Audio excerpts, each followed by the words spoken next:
नमस्ते, मेरा नाम ब्रिज द्विवेदी है। आप देख रहे हैं पोल पंच। आज बात बसपा सुप्रीमो मायावती की सियासत की करेंगे। बसपा पर आरोप लग रहे हैं कि वो इस लोकसभा चुनाव में बीजेपी की मदद कर रही है। इस दावे में कितनी सच्चाई है, इस पर हम बात करेंगे। हमारे साथ इंडिया.com के एडिटर अरुण चौबे जी हैं। सर, आपका बहुत बहुत स्वागत है। धन्यवाद।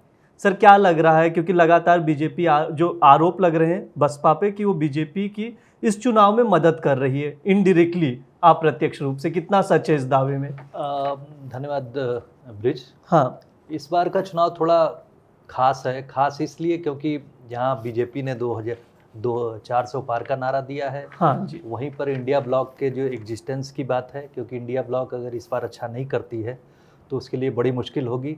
उसमें उसके साथ में और भी अपोजिशन पार्टीज हैं, लेकिन इसके बीच में जो बीएसपी का, बहुजन समाजवादी पार्टी का जो है इंडिया ब्लॉक से किनारा करना, हाँ उसमें एक अलग सा मैसेज है। वो किसी बड़े ब्लॉक का पार्ट ना हो करके अपने दम पे जो लड़ाई लड़ने की बात है, उस वजह से जो है एक तरह से जो आक्षेप लग रहा है कि वो इनडायरेक्ट तरीके से बीजेपी की मदद कर रही है वो पार्टी। लेकिन दूसरी तरफ देखा जाए कि बसपा जो है अपने एग्जिस्टेंस के लिए अपने दम पर आगे बढ़ने की कोशिश भी कर रही है। शायद उसी कोशिश का एक ये है कि उन्होंने जो है पिछली बार जो 2019 के चुनाव में समाजवादी पार्टी के साथ उत्तर प्रदेश में अलायंस किया था, उसको तोड़ा और इस बार जो है 2024 में इंडिपेंडेंट तरीके से अपने दमखम पे दलित वोट बैंक को रिवाइव करते हुए, जो कि मैं बता दूं उत्तर प्रदेश में तकरीबन 22% है। उत्तर प्रदेश में दलित वोट बैंक 22% है। और जिस समाज से मायावती जी आती हैं वो जाटो समाज है। जाटो समाज के बारे में कहते हैं कि वो जो है उसका तकरीबन 22% का 13% वोट बैंक जो है उत्तर प्रदेश में है। और उसमें नॉन जाटो बाकी और सी भी जातियां हैं, जिसमें सोनकर है, धोबी है और भी 2-4 छोटी सबकास्ट है। उनको मिला के ये तकरीबन 22% उत्तर प्रदेश में होता है। अगर वो उत्तर प्रदेश में फिर से रिवाइव करती हैं, जैसा कि उनकी इस बार स्ट्रैटेजी है, उन्होंने बड़े स्ट्रैटेजिक तरीके से मैक्सिमम मुस्लिम कैंडिडेट को दिया है, नॉन यादव ओबीसी को भी उन्होंने मैक्सिमम टिकट दिया। उसके साथ में उनकी जो 2007 में, जब आपको याद होगा, जो वो उनकी मेजॉरिटी सरकार थी उत्तर प्रदेश में, तब उनके साथ में यही कॉम्बिनेशन हुआ करता था, मुस्लिम, नॉन यादव ओबीसी और उसके बाद ब्राह्मण क्षत्रिय, जो कि ईस्टर्न यूपी से आप देखेंगे कि ईस्टर्न यूपी की करीब 100 सीट हैं। वो सब उस सब में मैक्सिमम सीट्स जो है ये जो फॉरवर्ड कास्ट ब्राह्मण और राजपूत को लेकर उन्होंने अपना पूरा कॉम्बिनेशन बना के जीता था। उसमें अपने दम पे मेजॉरिटी पे आई थी। तो उनका आप यूँ कह सकते हैं कि उस समय उनका गोल्डन एरा था। तो उस अपने पीरियड को रिवाइव करने के लिए, अपने उस एरा को रिवाइव करने की कोशिश हो रही है। अब उसमें कितना कामयाब होंगी ये तो फिलहाल दिखाई पड़ेगा। लेकिन जिस हिसाब से आकाश आनंद के ऊपर उनको पद से, कोऑर्डिनेटर के पद से हटा दिया गया, एक्शन लिया गया, उसको किस तरह से आप देखते हैं? देखिए, आकाश आनंद, इस समय ये भी कहा जा रहा है कि जो मायावती अपने इंडिपेंडेंट तरीके से लड़ रही हैं अपने दमखम पे, उसमें बहुत एग्रेसिव नहीं है वो। लेकिन कहा जा रहा है कि वो बीजेपी के खिलाफ एग्रेसिव थे, इसलिए एक्शन लिया गया। वो इसीलिए मैं आ रहा हूँ उस पर। वो एग्रेसिव तरीके से नहीं करती हैं कंपेन। एग्रेसिव तरीके से इसलिए नहीं कंपेन कर सकते, उनके अपने कारण हो सकते हैं, उसमें हम लोग नहीं जाएंगे। लेकिन ये जरूर है कि आकाश आनंद जो है, जो उनके भतीजे हैं, आकाश आनंद यंग ब्लड हैं और युवा नेता की तरह वो तकरीबन पहले 2 फेजेज में एक्टिव थे। उसके बाद ही उनको हटाया गया। तो जिस तरह से उनकी तल्खी बीजेपी के खिलाफ आ रही थी, कुछ मुद्दों पे उन्होंने बहुत तल्ख रवैया अपनाया। तो उस तरह की राजनीति की अभी उत्तर प्रदेश में, या जिस तरह से लोगों के खिलाफ एक्शन हो रहे हैं बहुत सारे पिछले वजहों से, तो उस तरह का वो यूँ कहिए कि आप अफोर्ड नहीं कर सकती थी मायावती। इसीलिए शायद लोग कह रहे हैं कि उनको जो है उन्होंने हटाया और उसका नाम दिया कि अभी वो मैच्योर नहीं है कि इतनी बड़ी जिम्मेवारी को उठा सके। इसलिए वाकई ये बात सही भी है कि राजनीति में इमैच्योरिटी की वजह से अपनी पार्टी का ओवरऑल स्ट्रेटजी का अगर आप नुकसान करते हैं, तो वो अच्छी बात भी नहीं है। क्योंकि ओवरऑल जो बड़ा नेता होता है वो आगे देख के, आगे की 10 साल को देख करके एक स्ट्रेटजी डिवाइस की जाती है। उसमें अगर कोई नुकसान होता है किसी एक स्टेटमेंट की वजह से, तो शायद पार्टी के हित में डिसीजन था, इसीलिए उन्होंने उनको फिर से जो है मैच्योर होने तक किनारे कर दिया गया है। ये राजनीति की बात है, लेकिन अंदर और भी बातें हैं जिसके बारे में लोग चर्चा कर रहे हैं। लेकिन मैं ये कहूँगा कि मायावती जो है इस बार लगता है कि अपनी लड़ाई में वो आने वाले जो असेंबली इलेक्शन है 2027 की तैयारी कर रही हैं। ऐसा देखा जा रहा है, क्योंकि आप देखेंगे कि उन्होंने दिल्ली में भी अपने को रिवाइव, मैं दिल्ली पे भी आना हाँ, चाहूंगा बिल्कुल। कि दिल्ली में वो अपने को रिवाइव करने की कोशिश करें। दिल्ली की 7 सीट पे उन्होंने अपने कैंडिडेट्स उतारे हैं, 7 में से 3 तो मुस्लिम कैंडिडेट हैं और एक जो राजकुमार आनंद, आपको याद होगा कि उन्होंने जो है न्यू दिल्ली से लड़ रहे हैं, हाँ। जो कि आपके कैंडिडेट हुआ करते थे। हाँ। तो आप से रिजाइन करके उन्होंने जो है बीएसपी ज्वाइन किया है और जाहिर सी बात है अगर आप में रहे हैं तो कुछ उनका थोड़ा बहुत वोट बैंक होगा, बसपा के साथ मिलके शायद थोड़ा सा वोट बैंक बसपा के लिए वो पैदा कर सकें। लेकिन मैं आपको बता दूं, दिल्ली की राजनीति में किसी जमाने में बहुजन समाजवादी पार्टी जो है एक्टिव हुआ करती थी और काशीराम जो है ईस्ट दिल्ली से चुनाव भी लड़ चुके हैं। अच्छा। और उस समय जब काशीराम चुनाव लड़े थे तो रिपोर्ट्स में देख रहा था उसमें तकरीबन 12% उनको वोट शेयर भी मिला हुआ था। तो मैं कह रहा हूँ कि लेकिन बीएसपी का जो सबसे गोल्डन एरा था वो 2008 का असेंबली इलेक्शन था, जिसमें उन लोगों ने है तकरीबन 14% वोट शेयर पाया था और 2 असेंबली सीट जीते थे। 2 असेंबली सीट जीत के 14% वोट पाया था और 6 सीटों पे वो दूसरे नंबर पे रहे थे। तो एक तरह से देखा जाए 8 सीटें जो बनती थी, तो 2008 के असेंबली इलेक्शन में उनका जबरदस्त परफॉर्मेंस था। उसको रिवाइव करने की भी कोशिश हो रही है, लेकिन आपके आने से उसके बाद इमरजेंसी, आप जानते हैं आम आदमी पार्टी का शुरू हुआ दिल्ली में और वो लोग बिल्कुल हाशिए पे सिमटते चले गए। इसी वजह से आप देखेंगे कि पहले उनका जो 2014 में 1.2% वोट बैंक हुआ, उसके बाद 2019 में 1% पे रह गया।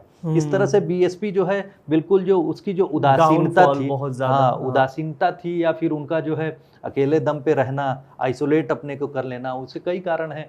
वो एक तो मायावती जी लोगों से आम जो है काडर से मिलती नहीं है। बिल्कुल। उन्होंने अपने इर्द गिर्द एक ऐसा औरा बना हुआ है कि बहन जी के आसपास कोई जाता नहीं है, किसी आम कार्यकर्ता से मिलती नहीं है। तो इस तरह की कई चीजें थी जिसकी वजह से पार्टी का नुकसान हुआ। और जो एक्शन ले रहे हैं बार बार, सीट जितने भी यूपी की बात करें 80 सीटें हैं, बरेली से तो पर्चा वो खारिज हो गया, तो 79 पर लड़ रही है बसपा।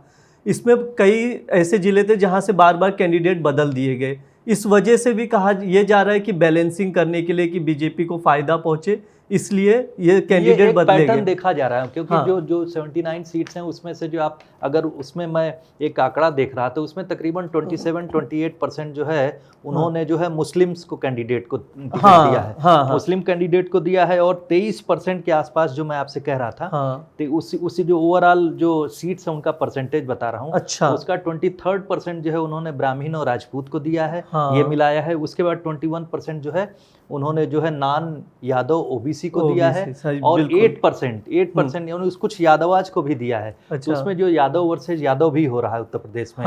तो इस स्ट्रेटजी में ये है कि जाहिर सी बात है कि वो जो उनका वोट बैंक खिसक के समाजवादी पार्टी के साथ में 2022 के इलेक्शन में चला गया है। वो एक ये भी कोशिश है कि अगर हम अपने वोट बैंक को यूं ही जाने देंगे इस एलिगेशन के साथ में कि हम बीजेपी को मदद कर रहे हैं, तब तो हम अपनी पॉलिटिकल लड़ाई लड़ ही नहीं सकेंगे। यही एक कारण था जिसकी वजह से जो कांग्रेस जो अलायंस, जैसे आप देखेंगे कि बिहार में आरजेडी के साथ अलायंस करती गई और अपना वोट बैंक खोती गई, या उत्तर प्रदेश में भी वो दूसरे के साथ अलायंस करती गई। उन्होंने अपने रिवाइवल की कोशिश नहीं की। कांग्रेस के साथ ये डिमेरिट भी है एक तरह से देखा जाए, लेकिन बसपा वो रिस्क नहीं ले रही है। बसपा ठीक है, उसके ऊपर एलिगेशन लग रहा है, अगर इस तरीके से देखा जाए एलिगेशन लग रहा है कि साहब आप बीजेपी की मदद कर रहे हैं क्योंकि आप उन्हीं जगहों पे नुकसान कर रहे हैं, लेकिन वो तो 80 सीट पे लड़ रही हैं, 79 पे। लेकिन वहां पर वो अपनी स्ट्रेटजी के साथ क्योंकि 2-3 में सीट का भी जिक्र करूंगा, जैसे जौनपुर धनंजय की पत्नी को पहले टिकट दिया गया। वहां से जो बीजेपी कैंडिडेट है मुंबई से आते हैं, महाराष्ट्र से काफी फेमस नाम कृपाशंकर सिंह, तो वो भी ठाकुर, ये भी ठाकुर। अब कहा जा रहा था कि क्षत्रिय वोट कटेगा, इस वजह से उन्होंने अपना कैंडिडेट बदल के यादव उतार दिया, श्याम सिंह यादव। तो देखिए उसमें मैं आपको कहूं कि बीजेपी ने भी, आपने देखा होगा कि आपने कि उनकी पत्नी को, धनंजय की पत्नी को अपनी तरफ मिला लिया। तो एक एक सीट पे जो बीजेपी भी सजग है। अच्छा। बीजेपी भी सजग है, उन्होंने एक एक सीट की एक तरह से एनालिसिस की है और उन्होंने उनको अपनी तरफ मिलाया। धनंजय सिंह के जो ठाकुर, जो राजपूत वोट बैंक था, उसको पैसिफाई किया। लेकिन जो यादव कैंडिडेट बसपा ने उतारा है, तो उसमें देखेंगे कि नुकसान किसका होगा। नुकसान जो है समाजवादी पार्टी, तो बीजेपी को फायदा होगा और इंडिया ब्लॉक का होगा। तो यही तो आरोप लग रहे हैं कि बीजेपी को मायावती फायदा पहुंचाना चाह रही है। लेकिन आप ये सोचिए कि अगर वो इस तरीके से उनके अगर इंडिया ब्लॉक के अनुसार या समाजवादी हाँ। पार्टी के एलिगेशन पे रहेंगी तो अपना काडर वो तो फिर से खड़ा कर ही नहीं पाएंगी। हाँ। जौनपुर में भी आप देखेंगे कि वहाँ जो दलित वोट बैंक है, या आप ईस्टर्न यूपी का गोरखपुर देख लीजिए, देवरिया में देख लीजिए, इवन आजमगढ़ में देख लीजिए, मुस्लिम वोट बैंक उनका जबरदस्त है। तो अगर वो वहाँ पर अपने मुस्लिम कैंडिडेट या अपने पसंद का जो उनकी स्ट्रेटजी को सूट करता है, हाँ। उस कैंडिडेट को नहीं खड़ा करेंगी तो उनकी पार्टी रिवाइव कैसे क्योंकि होगी? बस्ती में भी एन मूवमेंट पर दयाशंकर मिश्रा की टिकट काट दिया गया, क्योंकि कहा गया वो मिश्रा है और दूसरे बीजेपी के कैंडिडेट हरीश द्विवेदी वापस से लड़ रहे हैं, इस वजह से वहां पर भी टिकट काट कर पटेल को दे दिया गया। तो पटेल में मैं फिर वही कहूंगा कि अगर पटेल लड़ रहे हैं तो जाहिर सी बात है जो हाँ। ओबीसी वोट बैंक है समाजवादी पार्टी का, उसके साथ क्लैश हो रहा है। हाँ। लेकिन यहाँ पर फिर से मैं एक बार कहूंगा कि बहुजन समाजवादी पार्टी की जो स्ट्रेटजी है इस बीच में, कि जैसे आपने देखा होगा कि समाजवादी पार्टी ने एक अलायंस का नाम दिया था पीडीए, पिछड़ा दलित और अल्पसंख्यक। अच्छा। अल्पसंख्यक में वो मुस्लिम की ही बात है। तो हाँ, उसको वो कभी कभी अखिलेश जो है जब कंफ्यूजन में आते हैं, लोग पूछते थे तो उसको अगड़े भी कह देते थे, पिछड़ा दलित और अगड़े। तो लेकिन उसमें ऑब्वियस सी बात है, अल्पसंख्यक की बात है। तो उन्होंने एक अलायंस बनाया हुआ है अगर इस तरीके से, तो उसकी काट के लिए क्या होगा, उन्होंने भी अल्टरनेटिव अलायंस बनाया है। जैसा कि आप देखेंगे कि ओवैसी साहब आए और उन्होंने जो है वो जो अपना दल कमेरा, पल्लवी पटेल की पार्टी के साथ में पीडीएम बना लिया, पिछड़ा दलित और मुस्लिम अलायंस बना दिया। तो उन लोगों ने भी अपना अलायंस बना। तो इस सब के बीच में जो ट्रेडिशनल वोट बैंक बसपा का है उसको सिक्योर करने की कोशिश हो रही है। इस तरह से उसमें भले ही बीजेपी को इस इलेक्शन में फायदा होगा, इस इलेक्शन में फ़ायदा हो सकता है, लेकिन मायावती अपनी जो 2027 की तैयारी है, क्योंकि आप देखिएगी कि लगातार जो है समाजवादी पार्टी फेल हो रही है। 2014 में भी उनको फेल्योर का सामना करना पड़ा।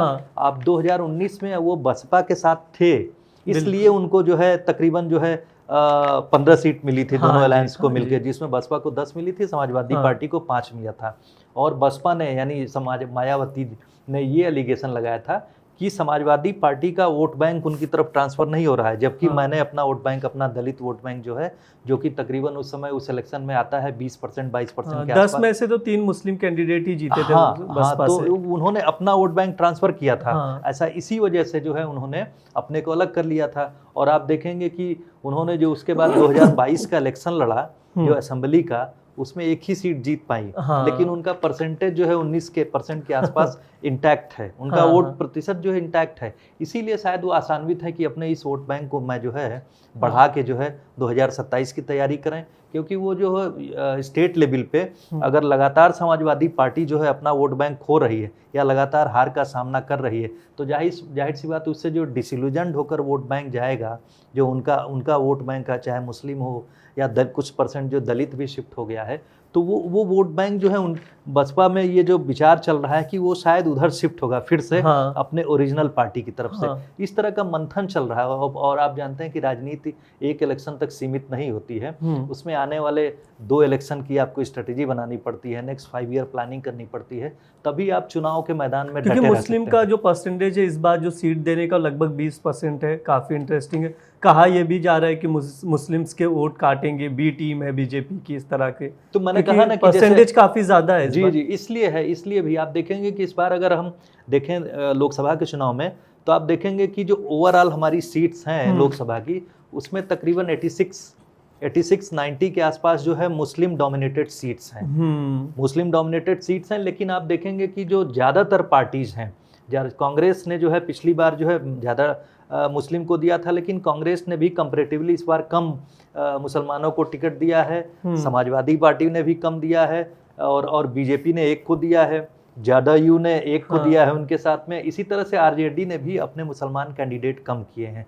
उसका कारण ये भी माना जा रहा है कि जिस तरह से बीजेपी ने इस बार पोलराइज कर दिया है, या बीजेपी ने जिस तरह से राम मंदिर मुद्दे के बाद में जो मेजॉरिटी और माइनॉरिटी और ये जो रिजर्वेशन वाला मुद्दा है, या मुस्लिम माइनॉरिटी को यानी रिजर्वेशन देने की बात इंडिया ब्लॉक ने अपने एजेंडे में डाली, उसका कार्ड जो बीजेपी ने निकाला, उसकी वजह से सभी पार्टीज के ऊपर असर पड़ा है, और वो लोग शाई अवे हो रहे हैं, यानी वो लोग उससे हेजिटेट हो रहे हैं मैक्सिमम को देने के लिए। लेकिन बीएसपी अपनी स्ट्रेटजी में इंटैक्ट है। मैक्सिमम अगर पार्टी वाइज देखा जाए तो बीएसपी ने ही मुसलमानों को सबसे ज़्यादा टिकट दिया है। इसीलिए जी, जैसा कि सर ने कहा कि मायावती जो है बसपा पार्टी है, आने वाले 10 साल के लिए अपना फ्यूचर के हिसाब से स्ट्रैटेजी बना रही है। हालांकि ये भी देखना होगा जो आरोप लग रहे हैं 4 जून को नतीजे आएंगे, इससे पता चलेगा कि कितना बीजेपी को मदद मिली है या नहीं मिली है। जो भी नतीजे आएंगे हम आप तक लेकर आएंगे। देखते रहिए India.com। शुक्रिया, थैंक यू सर। धन्यवाद।